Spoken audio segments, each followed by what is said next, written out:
Hello बच्चों, let's read our question.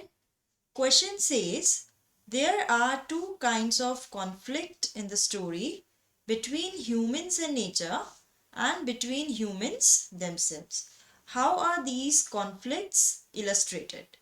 तो question क्या कह रहा है बच्चों कि इस स्टोरी में दो तरह की लड़ाइयाँ, दो तरह के कॉन्फ्लिक्ट आपको दिखाए गए हैं. पहला है आपका ह्यूमन और नेचर के बीच में, और दूसरा है आपका ह्यूमंस देमसेल्व्स, यानी ह्यूमंस के बीच में ही कोई लड़ाई या कोई फाइट, जिसको हम कॉन्फ्लिक्ट बोल रहे हैं, ये दर्शाया गया है. तो ये किस तरीके से दर्शाया गया है उसके एग्जाम्पल्स हमें यहाँ पर लिखने हैं, वो हमें इलस्ट्रेट करना है उन दोनों कॉन्फ्लिक्ट्स को. Right, so let's see answer कैसा हो सकता है. In the story, conflict between humans and nature is illustrated through the hailstorm and destruction of Lencho's corn crops. तो बच्चों, जो पहला कॉन्फ्लिक्ट की हम बात कर रहे हैं, जो ह्यूमन और नेचर के बीच में है, वो कैसे इलस्ट्रेट किया गया है? हेलस्टॉर्म और डिस्ट्रक्शन की. जब लेंचो जो है, लेंचो का जो क्रॉप है, वो हेलस्टॉर्म के कारण पूरा बर्बाद हो जाता है. तो हेलस्टॉर्म क्या है? यहाँ पे नेचर है. ह्यूमन यहाँ पर कौन है? लेंचो है. Lencho was very happy when it was raining, as he was hopeful of rich harvest, but as soon as the rainfall turned into hailstorm, he drowned into a pool of gloom. This situation illustrates conflict between humans and nature. तो बच्चों क्या है हमारा answer?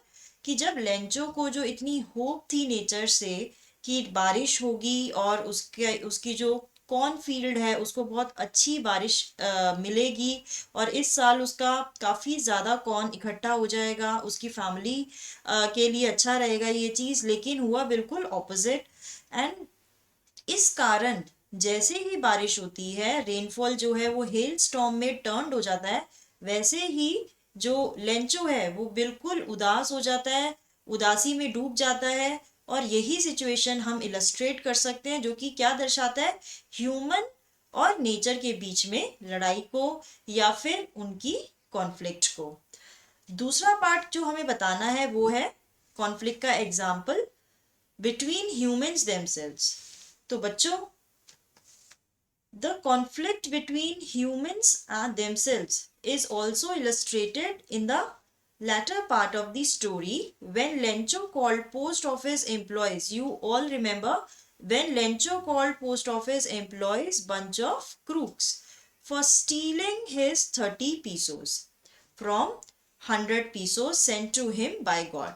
तो बच्चों ये हमें बहुत अच्छे से याद है कि ह्यूमंस देमसेल्व्स यहाँ पे कौन है? यहाँ पर लेंचो है और पोस्ट ऑफिस एम्प्लॉयज हैं. और पोस्ट ऑफिस एम्प्लॉयज को लेंचो चैप्टर के एंड में बोलता है कि वो बंच ऑफ क्रूक्स हैं, डिसऑनेस्ट हैं, बिकॉज उन्होंने लेंचो के 100 पीसोज में से 30 पीसोज चुराए हैं जो भगवान ने उसकी हेल्प के लिए भेजे थे.